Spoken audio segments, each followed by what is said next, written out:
여러분 옆에 분 축복해 주세요. 잘 오셨습니다. 주님의 이름으로 축복합니다. 여러분 축복합니다. 여러분 지난 집회 좋으셨나요? 지난 집회는 좀 다른 때와는 다르게 여러분을 좀 내면을 치유하는 그런 시간, 여러분 속에 좀 진정한 자유를 누릴 수 있게 하는 그런 시간으로 주제를 결정하고 그렇게 말씀을 우리가 들었습니다. 여러분 가운데 치유를 경험하신 분들이 많으시죠? 여러분 육체적인 치유도 있고요. 또 내면에 여러분 속에 아프고 힘든 것들, 오랫동안 여러분이 가지고 있었던 그런 어려운 문제들, 돌파하려고 해도 안 되는, 늘 그 지점에서 넘어지는 그런 거 있잖아요. 늘 그러한 사건만 일어나면 여러분이 돌파가 안 되는 그런 것들, 그게 또 여러분의 상처이기도 하고 여러분의 연약함이기도 하고 그렇습니다.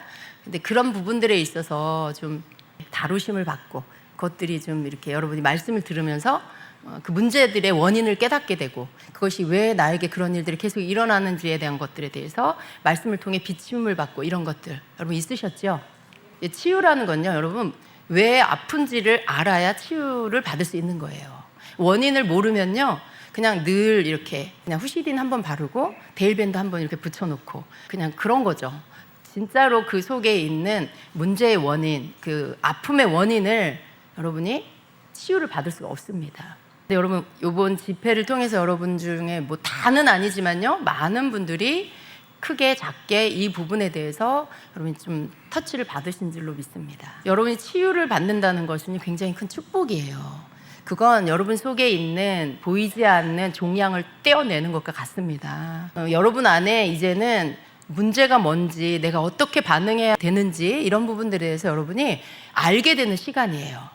이전에는 그럴 때마다 여러분은 늘 속아왔습니다. 어떤 부분에 내가 누군가로 인해 상처를 받는다. 그러면 그 상처밖에 보이지 않죠. 상처가 주는 건 뭐예요? 여러분이 상처를 받으면 가장 먼저 반응하는 게 여러분 속에 뭡니까? 영혼 육 가운데 어디입니까? 혼이죠. 혼 속에서도 지정의 중에 어떤 거예요? 감정입니다. 감정이 항상 상처를 받으면요 가장 먼저 여러분 속에서 반응하는 게 뭐냐면 여러분 속에 있는 감정이에요. 감정이 격해져요. 감정이 여러분의 모든 것들을 덮어버립니다. 그래서 슬프고 그리고 또 억울하고 분노가 일어나고 또 여러분 속에 막 미움이 일어나고 또 혹은 낭망이 되고 이런 것들, 그 모든 것들이 감정에서 일어나는 것들이에요. 근데 그런 부분들 때문에 여러분은 말씀도 생각이 안 나고 다른 게 생각이 안 나요. 받았던 은혜도 생각이 안 나고 그런 게 생각이 안 나고 그냥 오직 여러분이 여러분 속에서 일어나는 감정에 충실하게 되는 겁니다. 그냥 대부분 그래요. 상처받는 사람들의 첫 번째 반응, 나한테 어떻게 그럴 수가 있어, 이런 거죠.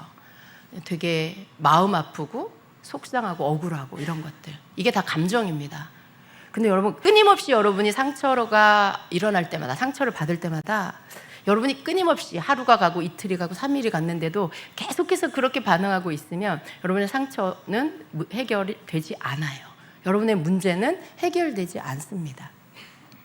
여러분이 집회를 통해서 붙잡아야 할 것은 뭐냐면 내 안에 이런 상처가 있구나, 그리고 이 상처가 언제 생겼구나, 그리고 이 상처가 나에게 주는 것들이 무엇이구나, 앞으로 나는 이 상처에 대해서 이렇게 반응해야 되겠구나, 이런 것들이 여러분 안에 좀 자리를 잡으셔야 합니다. 3일 집회를 통해서 여러분이 이걸 다 여러분이 얻었다라고 하기는 좀 어려워요. 그렇지만 여러분이 어느 정도 아웃라인은 잡았을 줄로 믿습니다. 적어도 여러분 속에 늘 괴롭히는 그 한두 가지의 문제에 대해서는 여러분이 좀 파악을 하셔야 합니다. 그리고 그것들에 대해서 여러분이 어떻게 반응해야 할지를 아셔야 되는 거예요. 상처가 낫지 않는 이유는 뭐냐면 늘 상처가 여러분에게 올 때마다 똑같은 반응을 하기 때문에 그래요. 그런데 하나님은요 여러분에게 상처를 다루어 주시지 않은 게 아니라 다루어 주셨어요. 상처에 대한 말씀도 듣게 해주셨고요, 왜 상처를 받는지, 그 상처의 실체가 뭔지 이런 것들도 주님이 여러분 그동안에 교회 생활하고 말씀 듣고 이러면서 여러분이 그런 부분들을 모르는 게 아니에요. 전혀 모르는 게 아니에요. 어느 부분들은 여러분이 아세요. 근데 문제는 뭐예요? 그 상처를 여러분이 받을 때 그동안에 주님이 주신 말씀들, 깨닫게 해주신 것들, 은혜들, 그런 것들에 맞게 반응하지 않아서 계속해서 그냥 넘어지는 것입니다. 근데 여러분, 상처를 이기시려면요, 상처를 받을 때 말씀을 떠올리셔야 되고요, 힘들어도 그 말씀을 붙잡아야 돼요. 힘들어도 그 말씀을 붙잡을 때 그제서야 여러분이 상처를 딛고 일어나기 시작하는 것입니다. 근데 많은 경우에 상처를 받으면요, 항상 내 감정에 충실하게 돼요. 여러분 그럴 수 있어요. 처음에는 상처를 딱 받아, 화살이 나한테 확 꽂혔어. 그러면 여러분, 사람이 뭐 어떻게 처음부터 이걸 내가 빼야지 뭐 이렇게 할 수 없잖아요. 화살이 나에게 쏴서 내가 이걸 받았어. 그럼 사람이 반응하는 건 바로 첫 번째 반응이 뭐예요? 너무 아파. 죽을 것 같아. 그쵸 여러분? 통증을 느끼죠. 고통을 느껴요. 근데 계속 그러고 있는 건 너무 바보 같은 짓인 거죠. 다음 단계를 빨리 자기가 이걸 어떻게 해야 될지에 대한 부분들을 할 수 있어야 합니다. 그래서 이걸 계속 이러고 있는 게 아니라 이걸 빼고 어떻게 처리를 하고 소독을 하고 뭐 이렇게 어떻게 해서 이 부분들을 아물도록 상처를 치료하고 이런 부분들을 자기가 해야 되겠죠. 근데 여러분, 상처를 받으면요, 처음에는 아파요. 고통스러워요. 그렇지만 감정은요, 언제나 시간과 비례해서 가라앉게 돼 있어요. 계속 그 상태로 있는 게 아니에요. 감정은 여러분 처음에는 막 90%, 100%까지 여러분을 채웁니다. 화가 나는 감정, 뭐 미운 감정. 근데 하룻밤 자고 일어나면 어때요? 그게 좀 이렇게 수위가 내려가죠. 그리고 여러분 속에서 계속 그걸 가지고 생각하게 돼요. 마음이 엎치락 뒤치락 하죠. 좋은 마음이 들었다가도 또 감정이 올라오기도 하고 그런 시간이 있습니다. 또 하루가 지나면 어때요? 자고 일어나면 어제보다 더 많이 감정이 좀 가라앉죠.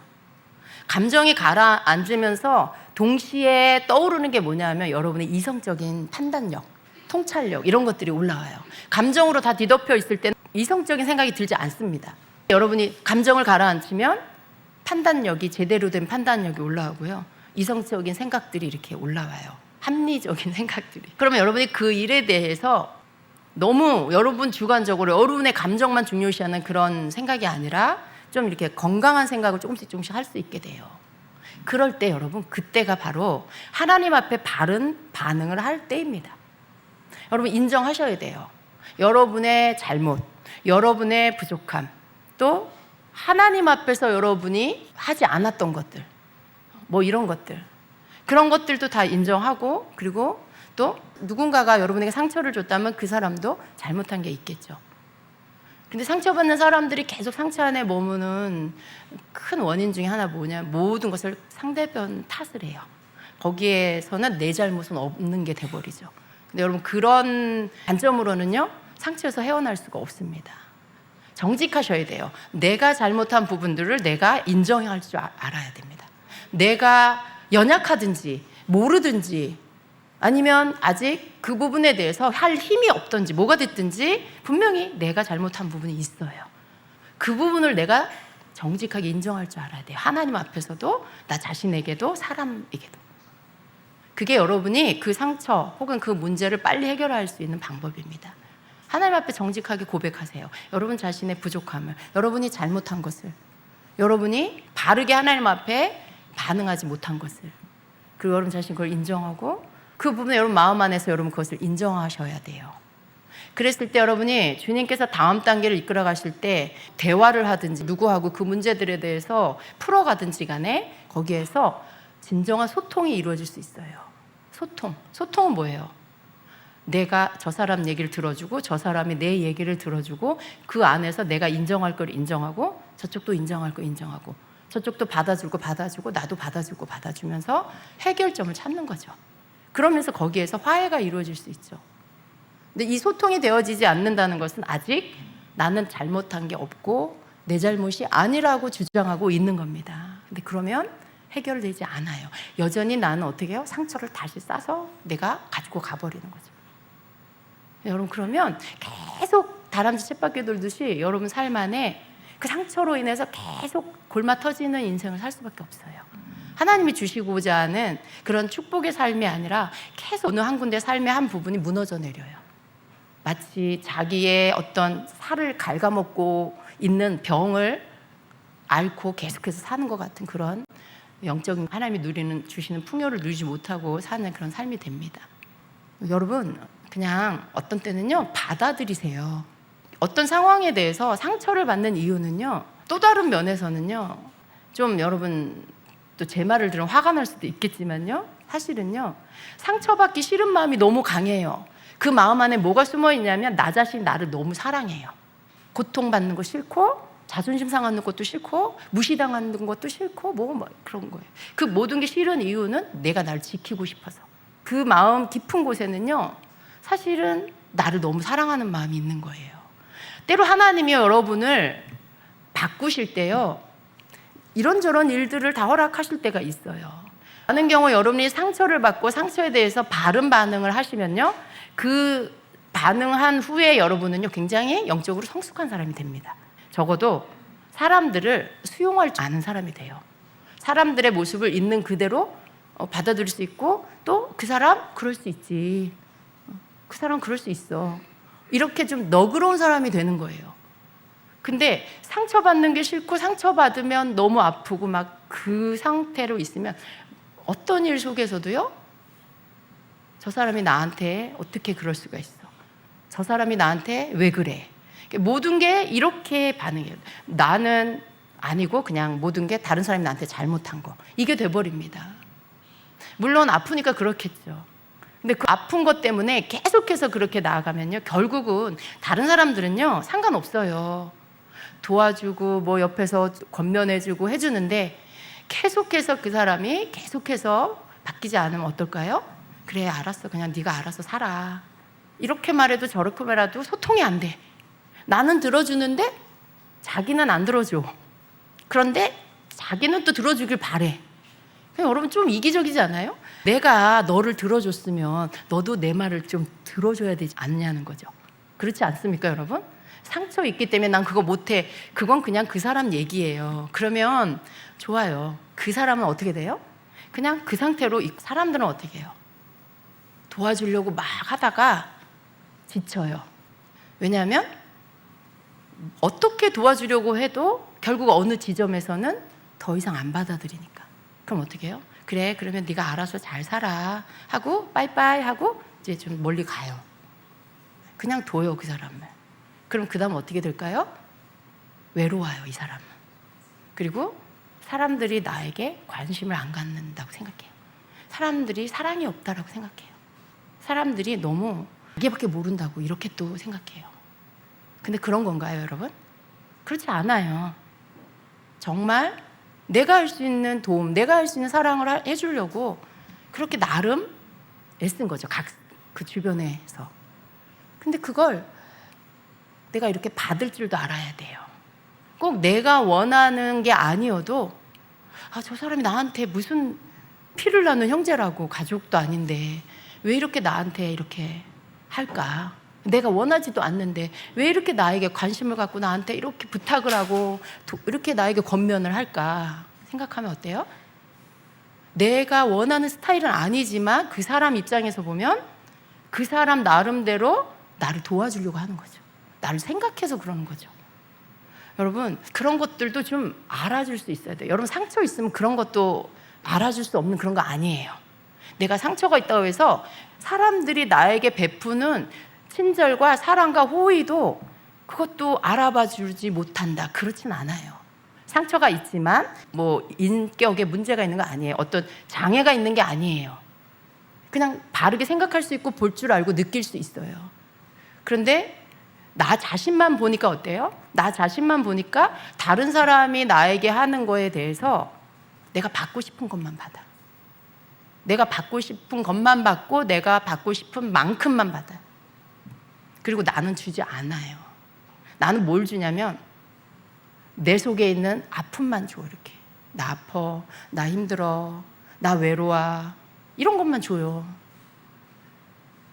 근데 왜 다른 사람은 그 사람의 그 모든 것들을 받아야 돼요? 받아주죠. 받아주는데 또 그러면 이 사람이 그 상처 있는 사람에게 뭔가를 줄 수 있잖아요. 힘내, 기운 내, 기도할게, 함께 기도하자, 함께 예배하자, 뭐 여러 가지 말들 해줄 수 있어요. 내가 그런 일들을 겪었을 때 내가 이겨냈던 방법들을 제시해 줄 수도 있고 그것들을 권면해 줄 수도 있어요. 그러면 그 사람 어떻게 될까요? 받아들여야 돼요. 아, 나는 안 될 것 같아, 나는 아닌 것 같아, 나한테는 그게 안 맞을 것 같아, 이런 생각이 들어도 그 사람이 내게 베푸는 호의와 친절과 성의를 봐서라도 그래, 나도 한번 해볼게, 난 사실 자신은 없는데 당신이 그렇게 나에게 날 생각해서 권면해 주니까 나도 해볼게, 이게요 그 사랑을 받는 모습이에요. 근데 그러지 않고 내 얘기만 계속하고 내 아픔만 계속 말하면요 다 나가 떨어져, 지쳐서. 다른 사람 주변에 힘 도와주려고 했던 사람들이. 그리고는 또 나는 내 생각대로 내 기준으로 관심이 없다, 사랑이 없다, 뭐가 없다가 이렇게 말하죠. 되게 이기적인 거예요, 여러분. 상처가 있다라는 이유로 굉장히 자신이 이기적인데도 그걸 모르고 살아요. 누구 손해예요? 다른 사람들은 아무 상관없어요. 그 사람 자신이 굉장히 힘든 삶을 살죠. 정말 외롭고 정말 무겁고 슬프고 힘든 삶을 계속 살 수밖에 없어요. 그러니까 내 것을 계속 뿜어내는 것에서 이제는 다른 사람들의 것을 내가 받아들일 줄 아는 사람이 되면요 이제는 그 상처를 이겨낼 수 있게 돼요. 왜냐하면 나 혼자 나오지 못하는데 다른 사람이 사실 손잡아 주는 거거든요. 이렇게 도와주는 거예요. 이렇게 해, 이렇게 해봐, 저렇게 해봐, 이건 이런 거 같아.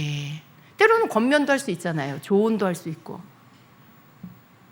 근데 그런 모든 것들에 대해서 받아들이고 싶지 않다라면 그냥 혼자 살아야 되는 거예요.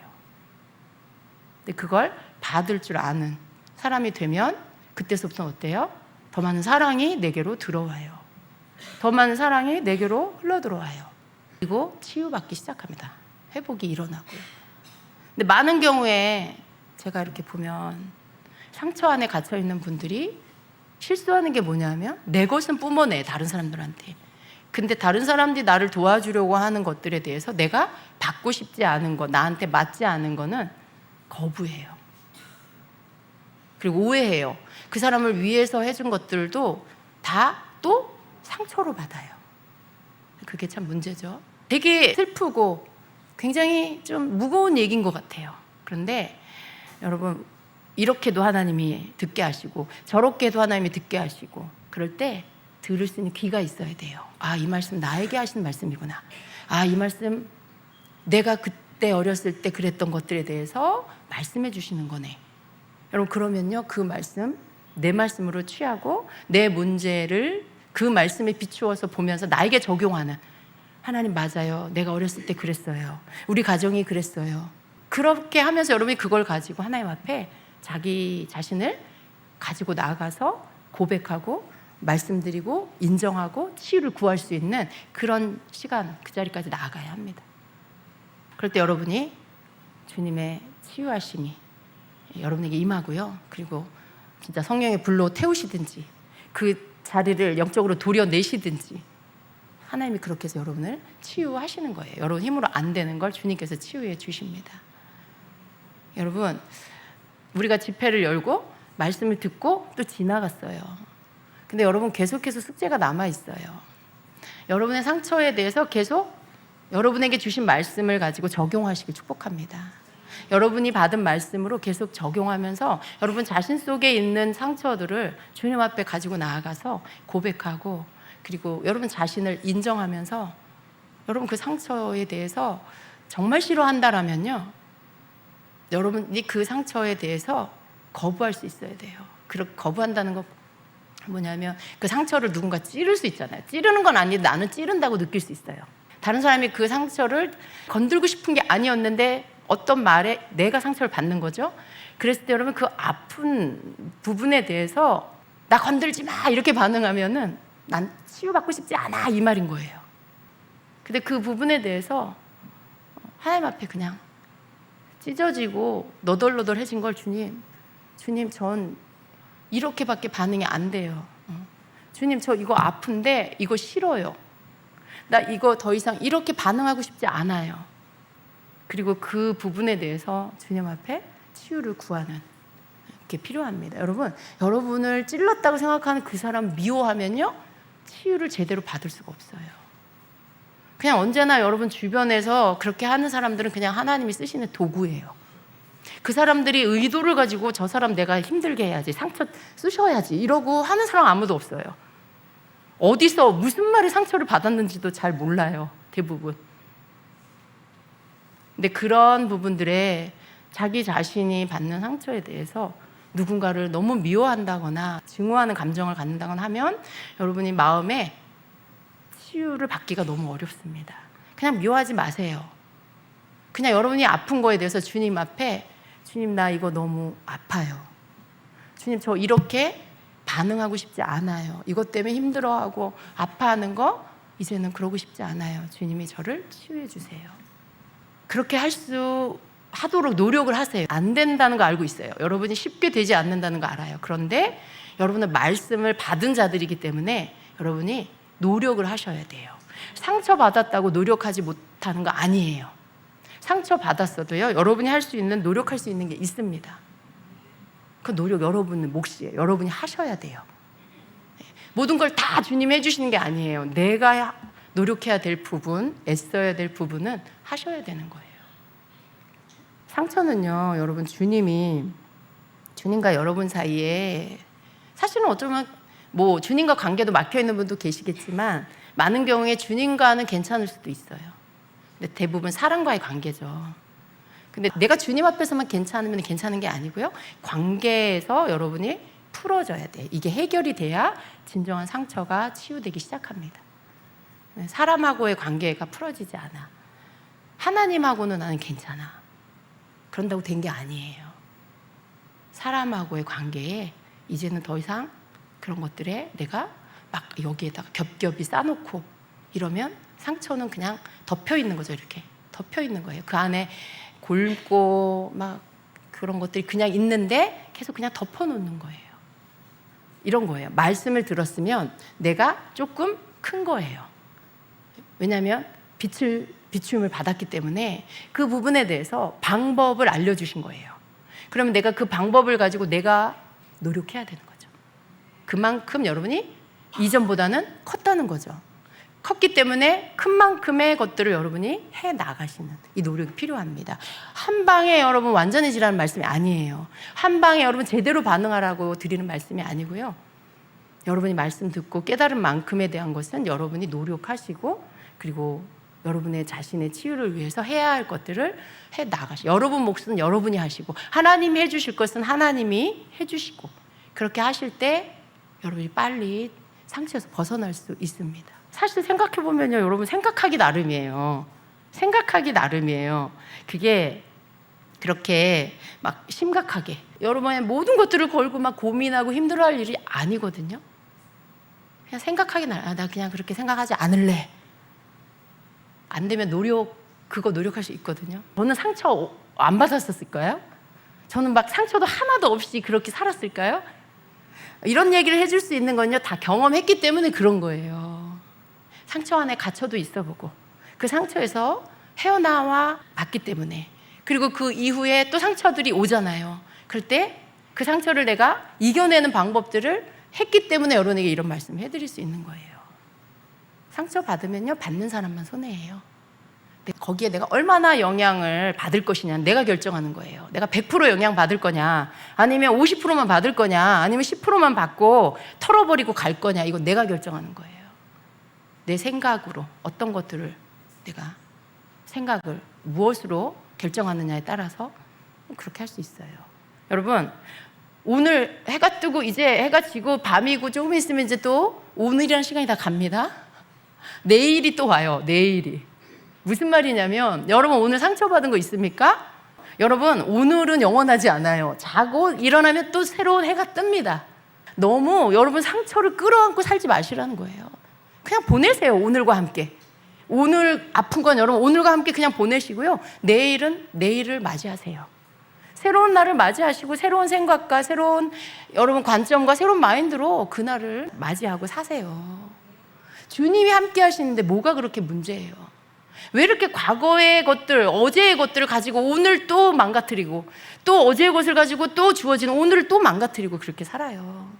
그냥 오늘과 함께 보내버리세요. 보내버리세요.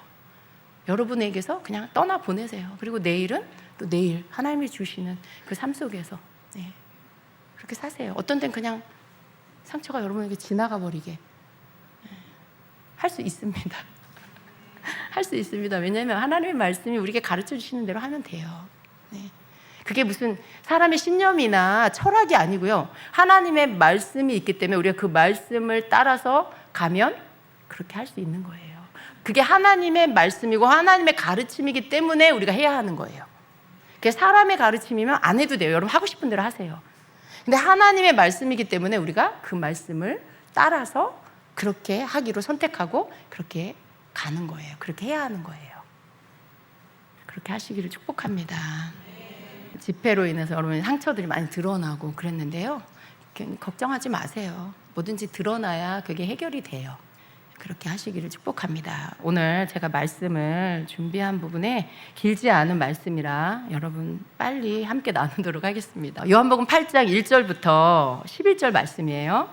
여러분이 잘 알고 있는 말씀이에요. 간음하다가 현장에서 잡혀온 여인, 그 여인을 앞에 세우고 이제 바리새인과 서기관이 예수님께 이제 예수님을 올무에 걸려고 시험하려고 그 여인에 대해서 예수 선생 당신은 어떻게 말하겠소? 라고 하는 그런 장면입니다. 읽어보겠습니다. 시작. 예수는 감람산으로 가시니라. 아침에 다시 성전으로 들어오시니 백성이 다 나오는지라. 앉으사 그들을 가르치시더니 서기관들과 바리새인들이 음행 중에 잡힌 여자를 끌고 와서 가운데 세우고 예수께 말하되 선생이여 이 여자가 간음하다가 현장에서 잡혔나이다. 모세는 율법에 이러한 여자를 돌로 치라 명하였거니와 선생은 어떻게 말하겠나이까. 그들이 이렇게 말함은 고발할 조건을 얻고자 하여 예수를 시험하며 이러라. 예수께서 몸을 굽히사 손가락으로 땅에 쓰시니 그들이 묻기를 맞이 아니하는지라. 이에 일어나 이르시되 너희 중에 죄 없는 자가 먼저 돌로 치라 하시고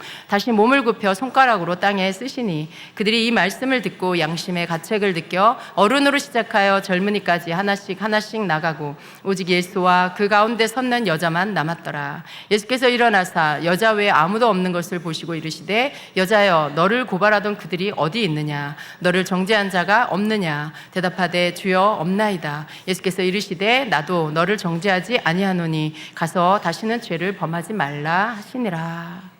라는 말씀입니다. 아멘. 여러분 이 말씀 잘 알고 계십니다. 장면이 이런 거예요. 아침에 예수님께서 성전으로 들어오셨어요.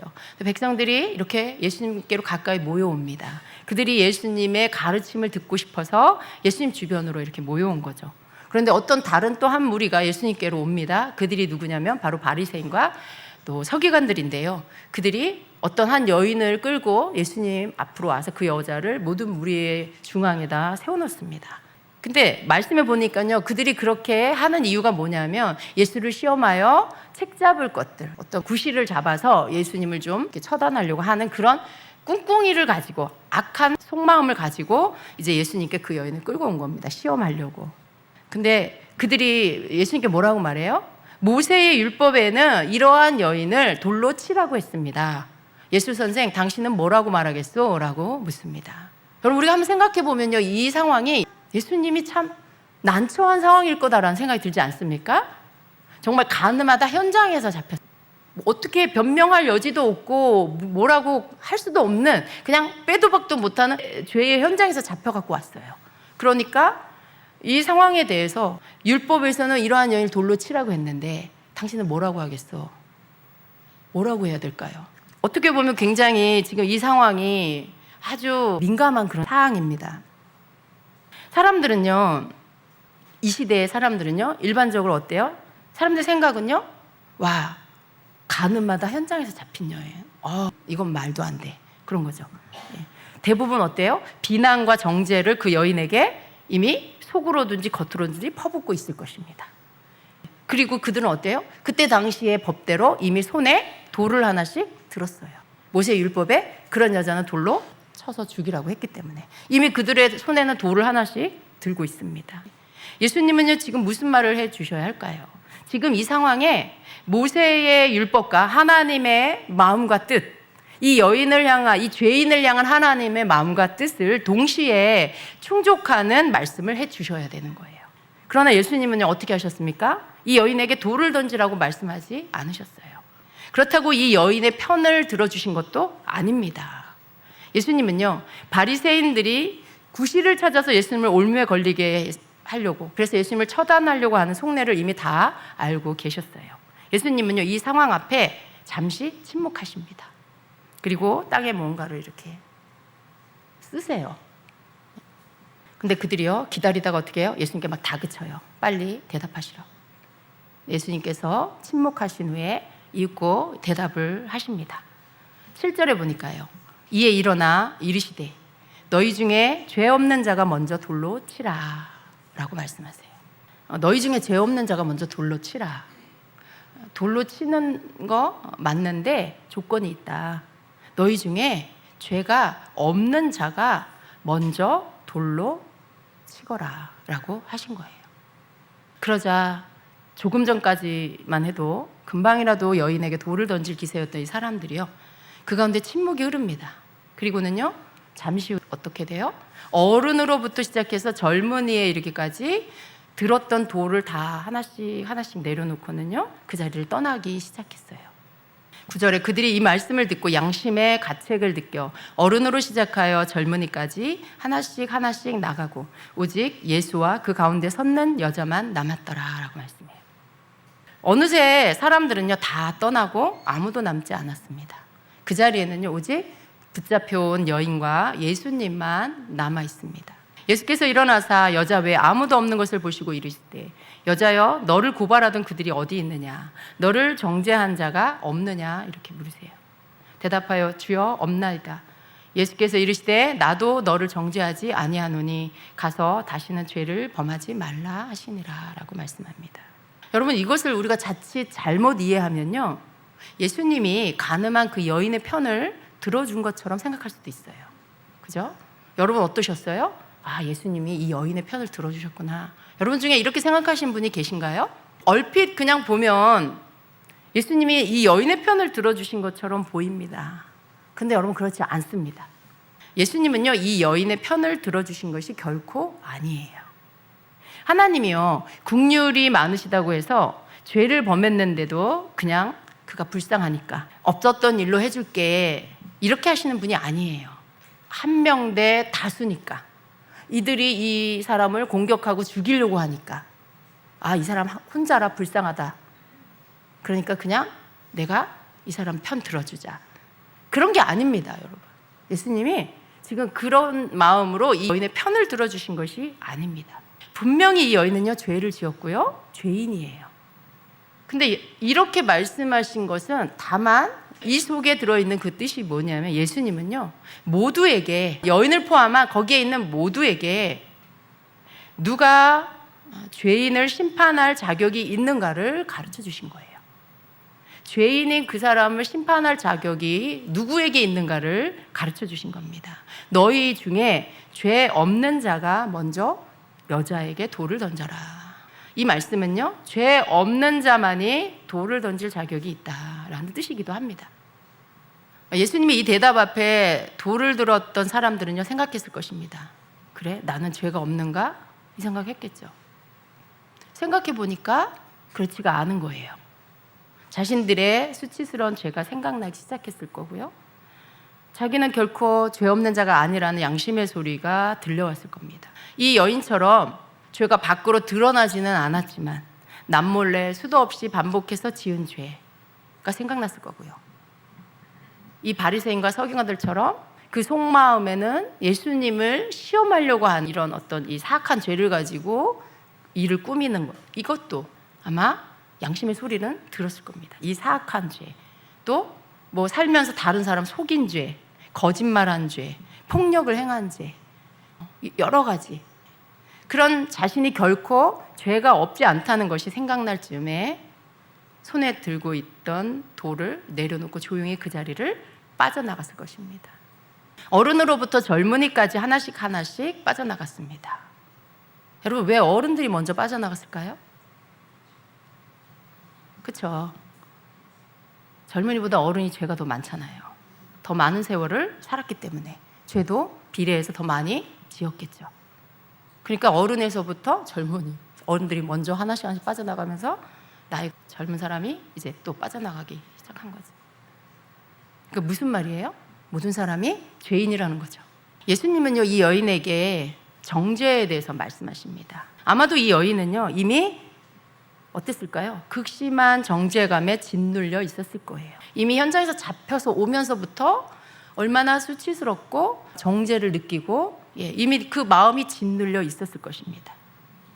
언제나 죄는요, 이런 거예요. 내가 지은 죄, 자신이 범한 죄로 인해서 받는 죄의 대가가 뭐냐 하면 그게 정죄감이에요. 짓눌러요. 죄는 정죄감을 불러오고요, 그 정죄감은 사람을 올무에 묶어놓습니다. 그래서 죄를 지으면 여러분 이렇게 묶이는 거예요. 그 죄의 속박에 눌려서 정죄감에 쌓여서 거기에서 헤어나오지 못해요. 언제까지요? 죄 문제가 해결될 때까지. 하나님 앞에 회개하고 용서를 받고 자유해질 때까지. 죄는 그런 특성이 있습니다. 너를 정죄한 사람이 한 사람도 없느냐? 나도 너를 정죄하지 않는다. 가서 이제부터 다시는 죄를 짓지 말아라 라고 하시는 선포를 이 여인에게 해 주십니다. 여러분, 예수님이 이 여인의 편이 되어주신 것이 아니라고 말씀을 드렸어요. 분명 여인은 죄인이었고 잘못을 했습니다. 그러나 예수님은요, 한 영혼이 예수님을 만남으로 죄를 버리고 죄 용서를 받고 하나님의 긍휼을 입고 정죄받지 않고 자유케 되기를 원하십니다. 그리고 예수님은 이 일을 위해서 이 땅에 오신 거예요. 심판을 하러 오신 게 아니고 죄를 용서해 주시기 위해서 온 거예요. 자유케 해주시기 위해서 이 땅에 오신 거죠. 예수님은요, 거기에 서 있는 모두에게 그들 모두가 죄인임을 알게 해 주셨습니다. 로마서 3장 23절에는 모든 사람이 죄를 범하였음에 하나님의 영광에 이르지 못하더니라고 말씀하고 있죠. 그럼 우리 모두가 죄인이에요. 난 저 사람보다는 그래도 좀 죄를 덜 졌어. 나는 그래도 이번 주에는 좀 거룩하게 살았어. 여러분, 그건 그냥 우리 기준이에요. 사람. 내가 쟤보다 좀 거룩한 것 같고, 내가 쟤보다는 좀 착한 일 많이 한 것 같고. 근데 죄를 정하는 기준 우리 눈이 아니고 하나님이 하십니다. 거룩하신 하나님, 죄가 하나도 없으신 우리 주님이 죄인인지 아닌지를 결정하시는 거예요. 그분 앞에서 우리 모두는요, 죄가 많든 적든 우리 모두는 죄인입니다. 죄인이 죄인을 정죄할 수가 없습니다. 죄인이 죄인을 심판할 수 없다는 것을 그 자리에서 알게 해주신 것입니다. 이 여인 어떻게 살아야 할까요? 가서 예수님의 말씀처럼 이제는 죄를 끊어버리는 삶을 살아야 합니다. 예수님께서 가서 다시는 죄를 범하지 말아라 하셨어요. 예수님께서 그 여인을 자유케 해주시면서 다시 올무에 걸리지 않기 위해서 어떻게 해야 돼요? 다시 죄를 범하지 않는 삶을 살아라라고 하신 거죠. 그것이 정죄로부터 벗어나는 길이기 때문에 그렇습니다. 심판주 되신 예수님이요, 여인의 죄를 정죄하지 않으셨어요. 예수님 심판주시죠. 그렇게 할 수 있는 분, 그렇게 할 수 있는 분, 죄에 대해서 심판할 수 있는 분, 우리 하나님밖에 없죠. 오직 우리 예수님밖에 없습니다. 여인은요, 이제 돌이키는 삶을 살아야 합니다. 죄인이 하나님의 은혜로 예수님을 만났다면 이제는 이전과는 다른 삶을 살아야 하는 거예요. 여러분, 죄인이십니까? 그런데 우리는 예수님을 만났죠. 누가 되었든지 간에 죄인이 예수님을 만났을 땐 변화가 일어나요. 죄의 용서를 받게 됩니다. 그래서 죄인이 하나님의 은혜로 예수님을 만났다면요, 이제는 이전과는 다른 삶을 살아야 하는 것입니다. 오직 그리스도 안에서 죄를 사함받는 자만이 정죄를 받지 않을 수가 있습니다. 그러므로 이제 그리스도 예수 안에 있는 자에게는 결코 정죄함이 없나니라고 말씀했어요. 근데 여러분, 우리가 이 말씀을 묵상을 하면서 같이 또 나누면서 이렇게 한번 생각해 봐야 합니다. 우리 자신들을 좀 생각해 보면요, 우리는요, 자주 다른 사람을 향해서 정죄할 때가 많이 있죠. 그러신가요? 그러신가요? 안 그래요, 여러분? 안 그래요? 솔직해지세요. 죄의 용서는요, 내가 아까도 말씀드렸지만 솔직할 때 용서를 받기 시작하는 거예요. 아우, 나는 그러지 않아요. 어떻게 용서받아? 내가 안 그렇다는데, 인정을 안 하는데 용서할 게 뭐가 있어? 너 그래? 그냥 그렇게 살아. 그러니까 죄의 속박 안에 그냥 있게 돼요. 맞아요, 주님, 제가 오늘도 정죄했어요. 주님, 제가 오늘도 정죄하고 다른 사람 비난하고 비판하고 살았어요. 하나님 용서해 주세요. 이게 죄의 용서를 받는 길이에요. 근데 우리가 자주 다른 사람을 향하여 정죄할 때가 있습니다. 그리고 그 정죄받는 사람도 어때요? 누군가를 우리가 정죄해요. 근데 그 정죄받은 사람은 어때요? 그 사람도 또 다른 사람을 정죄해요. 그러니까 억울할 게 없어요. 그 사람도 자기도 정죄받았는데 자기가 다른 사람 정죄를 안 하는 게 아니고 또 정죄를 해요. 그러고 보면은요, 결국 모두가 같은 잘못을 범하고 있는 거예요.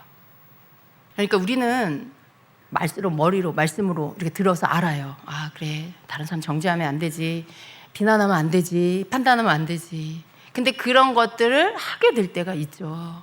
우리가 그런 죄를 자주 범하는 이유가 뭘까요? 그러지 말아야지 했는데 또 하게 되는 그 이유가 뭘까요? 여러분, 정죄하는 이유가 뭐예요? 저 사람이 내게 보여. 저 사람이 말하는 거, 행동하는 거, 그게 내 귀에 들려오고 내 눈에 보여. 저러면 안 되는데. 그러면서 이제 어떤 판단들이나 말들을 하게 되죠. 보이니까. 근데 여러분, 그럴 때는 우리가 또 범하는 잘못이 뭐냐면 나는 안 보여요. 나는 안 보이고 쟤만 보여. 우리의 눈은요, 자꾸 눈 앞에 있는 것들을 보게 돼 있어요. 나는 안 보여요. 여러분, 지금 앉아있는 상태에서 여러분 자신의 모습이 보이나요? 안 보이죠? 거울을 봐야 내가 보여요. 그리고 여러분의 내면은 언제 보이냐면 주님 앞에 앉아서 여러분이 여러분 자신을 생각하면서 돌아보면서 기도할 때야 여러분 자신이 보여요. 그냥 육신의 눈으로 이렇게 있을 때는 여러분 자신이 안 보여요.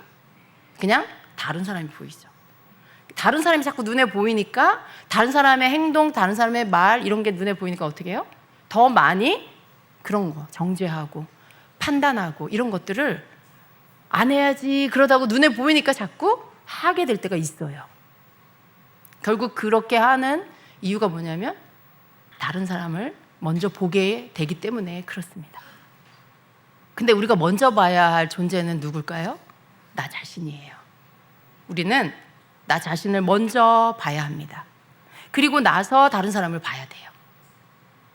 가장 좋은 방법은 이런 거예요. 누군가가 막 어떤 판단받을 어떤 것들을 하고 있을 때 내가 저 사람을 바로 비판하기 전에, 판단하기 전에, 혹은 정죄하기 전에 나는 어떤가, 이렇게 나 자신을 먼저 보려고 해야 한다는 거죠. 나는 어떤가. 여러분, 저는 그게 굉장히 겸손한 태도라고 믿습니다. 겸손은 다른 사람한테 이렇게 굽신굽신하고 뭐 이렇게 나는 자기 자랑 안 하고 이런 게 겸손이라고 말할 수 없어요. 그건 그냥 누구나 할 수 있는 겸손한 척이에요. 그냥 누구나 할 수 있는 겸손한 거, 겸손한 척하는 거. 물론 그것도 좋지만요, 그 정도 수준의 것을 우리가 성경에서 요구하는, 주님이 말씀하시는 겸손이라고 말하지 않습니다. 진정한 겸손은요, 언제나 내 자신을 보고 내가 어떤 사람이라는 거, 내 존재가 어떠하다는 것을 인정하는 거, 이게 겸손입니다. 여러분, 우리 죄인이잖아요. 저 사람이 하고 있는 짓을 여러분은 한 적이 없을까요? 나는 한 적이 없을까요? 저 사람이 저렇게 하는 것들을 나는 전혀 그것과 상관없이 살았을까요? 그게 아니죠. 나도 그런 적이 있어. 저 사람 하는 모습을 보는데 안타까워. 가슴이 답답해. 저러면 안 되는데. 옳고 그름이 막 눈에 보여. 여러분, 그거 본다라면 즉시로 먼저는 나를 봐야 돼요. 나는 어때? 나는 어떻지? 내 삶의 발자취에는 그런 게 없었나? 지금은 안 그럴 수도 있지만 불과 지난주에는 그랬을 수도 있고, 그죠? 나는 어떻지? 이렇게 봐야 돼요. 그리고 우리 입을 다물어야 되는 거죠. 내가 그런 말할 자격이 없어요. 예수님 말씀처럼 너희 중에 죄 없는 자가 돌로 쳐라 라고 하시는 말씀 안에 누군가가 그렇게 내가 볼 때 저거는 틀렸고 잘못됐고 그래도 내가 그걸 판단하고 내가 그걸 심판하기 전에 나는 어떤가? 나는 어떤 삶을 살았나? 내 존재는 어떤 존재인가? 이걸 먼저 볼 수 있는 사람이 돼야 돼요. 그럼 우린 더 많은 때에 죄를 덜 짓게 될 것입니다.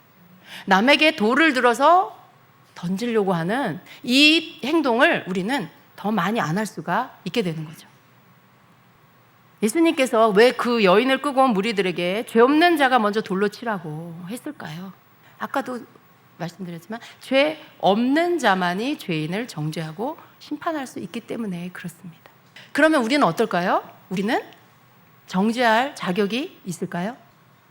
어제는 없었는데 오늘은 있는 것 같아요. 이러시나요? 여러분, 우리는 하나님의 은혜가 아니면요 의인이 될 수가 없어요. 하나님의 은혜가 아니면요 죄에서 자유할 수가 없어요. 심지어 우리는 어떤 존재냐면 죄를 졌는데도 죄인 줄도 몰라.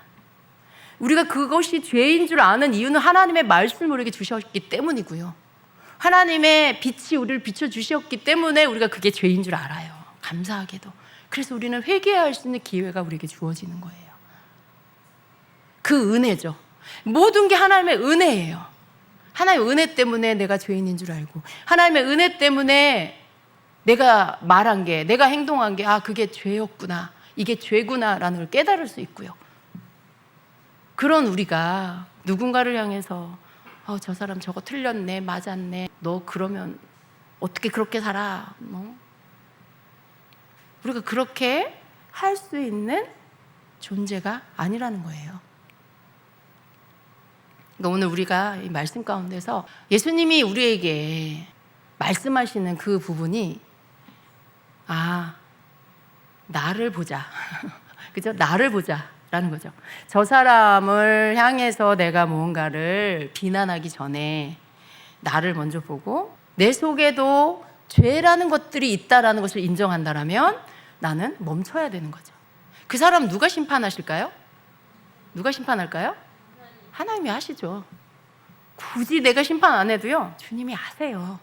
그러니까 여러분이 그렇게 꼭 내가 해야 된다고 생각하지 마세요. 여러분이 해야 된다라고 막 안 하셔도 괜찮아요. 주님이 하십니다. 왜냐하면 그것을 할 수 있는 분은 오직 우리 하나님밖에 없어요. 오직 우리 예수님밖에 없어요.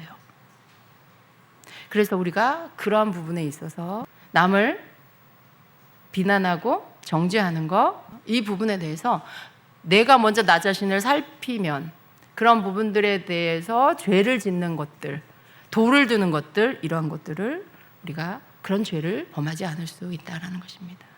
자기 자신을 살피지 않고 다른 사람만 살피고 있는 자는요 비난과 비판, 정죄를 계속 일삼게 된다는 거예요.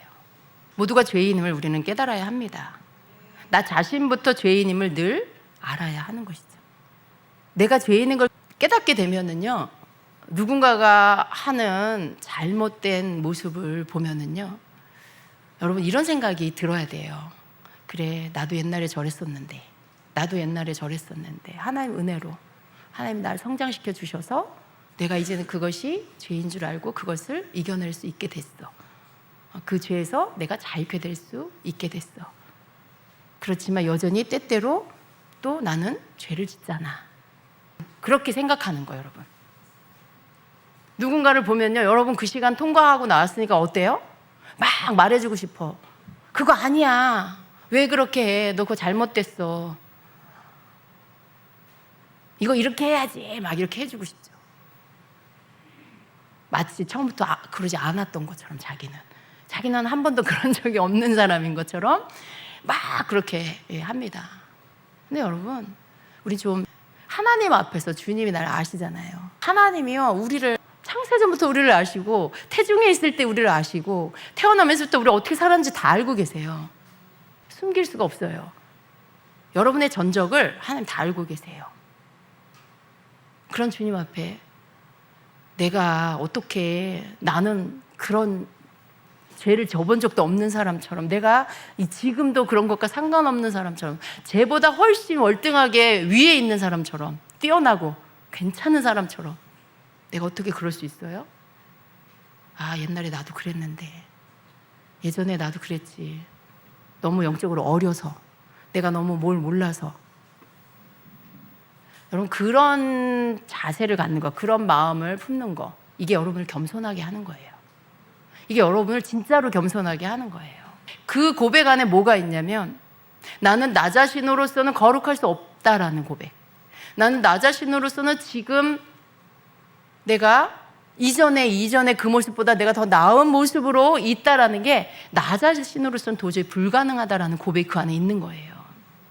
전적인 하나님의 은혜로 내가 지금 여기 이렇게 있을 수 있지.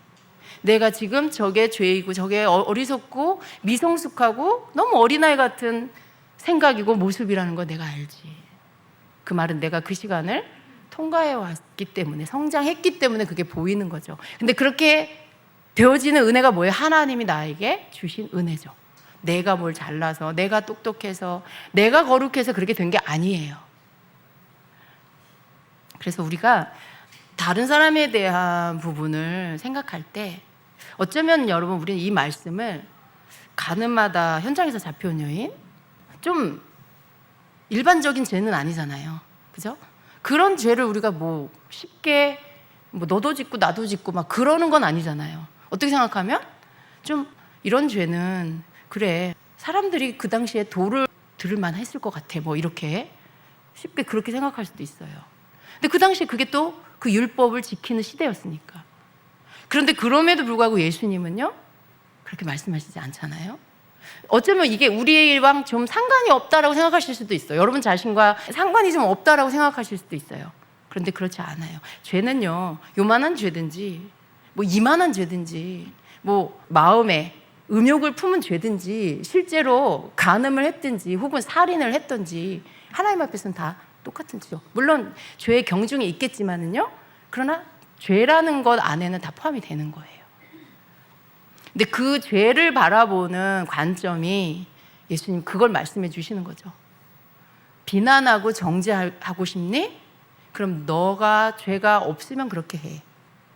너가 죄가 없으면 그렇게 해. 그 말은 죄가 없는 자만이 남을 정죄할 수 있어, 남을 심판할 수 있어 라고 하시는 말씀이죠. 그 말씀 앞에서 우리는 내가 죄인이라는 것을 우리는 인정할 수밖에 없어요. 고백할 수밖에 없어요. 그 말은 우리는 다른 사람을 정죄하면 안 된다라는 거죠. 우리가 다른 사람을 정죄하지 말아야 하는 이유예요. 왜? 저 사람 잘못했는데, 왜 저 사람 욕먹을 만한 짓 했잖아, 손가락질 받을 만한 짓 했잖아. 그럴 수 있어요. 그랬을 수 있어요, 이 여인처럼. 그런데도 예수님이 아니라고 하면 아닌 거죠. 이건 우리 몫이 아니구나, 이건 내가 할 부분이 아니구나 라는 것들을 여러분도 받아들이시기를 축복합니다. 네. 여러분, 우리가 이 말씀을 들어도요, 또 한 일주일 지나면은 여러분 또 어떤 그런 죄를 범할 수 있어요. 그런데 깨달으시기를 축복합니다. 모르는 것과 빨리 깨닫고 그 죄들을 줄여가는 게, 이게 중요한 거예요. 물론 우리는 늘 죄를 안 짓기 위해서 힘써야 됩니다. 근데 그게 내 삶에서 이 땅에 사는 동안 완전히 끊어질 수 없을 수 있어요. 그렇지만 우리는 어떻게 해요? 계속 줄여가야 돼요. 끊어내고 죄를 줄여가고. 우리가 그렇게 되어야 합니다. 우리가 그렇게 하다 보면요, 죄가 내 삶에서 정말 끊어져 버리는 그런 시간이 와요. 그리고 죄를 졌다 할지라도 즉각적으로 회개하면서 그 죄를 내 속에 남겨두지 않는 그 상태를 계속해서 유지해 갈 수 있는 그런 상태가 됩니다. 하나님의 은혜로 회개할 수 있기 때문에. 그래서 여러분, 오늘 주님이 우리에게 주시는 말씀 속에서 죄인된 우리는 누구를 정죄할 자격이 없구나, 심판할 수 있는 분 오직 하나님밖에 없구나라는 부분들을 여러분이 믿으시길 축복합니다. 여러분 삶에 더 많은 죄가 끊어지길 축복합니다. 그냥 허용하는 죄가 너무 많아요. 우리는 아무렇지도 않게 허용해버리는 죄들이 너무 많죠. 그냥 마치 내 삶의 습관처럼. 근데 이제는 그거조차도요, 우리는 그 속에서 죄된 것들을 우리가 끊어버리고 우리가 주님 앞에서 주님이 하지 말라 하시는 부분들은, 그런 것들은 하지 않도록 힘쓰는 우리가 되기를 원합니다. 여러분 그렇게 되시기를 축복합니다. 우리가 주님 안에서 계속해서 주님 말씀 속에서 주님이 그렇게 하시는 것처럼 나도 그 마음을 품어야 되겠다. 여러분도 그렇게 그 마음을 품으시길 축복합니다. 주님이 심판하실 수 있도록 그냥 주님께 내어드리면서 여러분이 굳이 간섭해서 죄를 범하는 그런 일들을 하지 않으시길 축복합니다. 우리는 더 나아가서 어떻게 될까요? 긍휼의 마음을 주님과 같이 가질 수 있는 그런 자가 되어야 합니다. 나도 죄인이고 용서받은 자고 그도 주님 앞에 용서받아야 하는 죄인이기에 나와 동일한 하나님 그 은혜를 저에게도 부어주시옵소서라고 기도할 수 있는 그런 자가 되어야 되겠습니다. 아멘. 기도하겠습니다. 제가 말씀 한두 구절만 읽어드리겠습니다. 요한복음 3장 17절 18절에 이렇게 말씀하면 같이 읽을까요? 하나님이 그 아들을 세상에 보내신 것은 세상을 심판하려 하심이 아니요 그로 말미암아 세상이 구원을 받게 하려 하심이라. 그를 믿는 자는 심판을 받지 아니하는 것이요 믿지 아니하는 자는 하나님의 독생자의 이름을 믿지 아니하므로 벌써 심판을 받은 것이니라 라고 말씀합니다. 기도하겠습니다. 하나님 감사합니다. 이 땅에 살아가는 동안에 우리가 간과하며 쉽게 범하는 죄들이 너무 많습니다. 우리 입술에서 나오는 것들, 생각에서, 마음에서 나오는 것들, 그 삶에서 우리가 호흡하듯이 때로는 아무렇지도 않게 짓는 죄들이 너무 많음을 고백합니다. 오늘 이 말씀을 통해서 요한복음 8장의 이 말씀을 통해서 주님께서 말씀하신 너희 가운데 죄 없는 자가 먼저 돌로 치라라고 하는 이 말씀을 우리가 깊이 묵상했습니다. 주님이 이 말씀 속에 들어있는 우리 주님이 우리에게 가르치시는 것은 다른 사람을 보기 전에 너 자신을 먼저 보라고 하시는 말씀.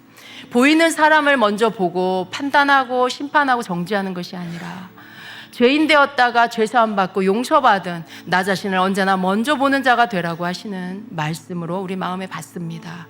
사랑하는 주님, 우리 안에 이 마음을 부어 주시옵소서. 하나님의 말씀을 마음에 새기며 우리가 더 많은 때에 보이는 다른 사람들이나 주변이 아니라 나를 먼저 볼 수 있는 눈을 열어주시고 주님 나를 만나주시고 내 죄를 사해 주신 하나님의 은혜를 먼저 생각할 수 있는 진정한 겸손을 우리에게 부어 주시옵소서.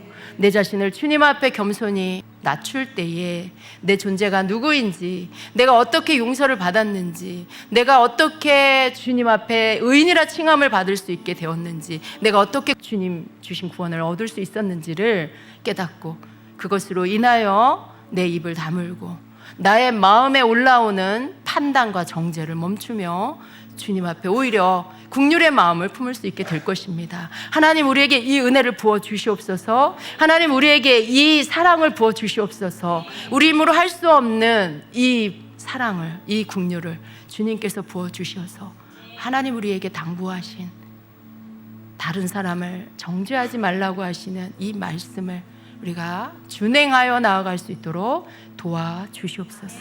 하나님 감사합니다.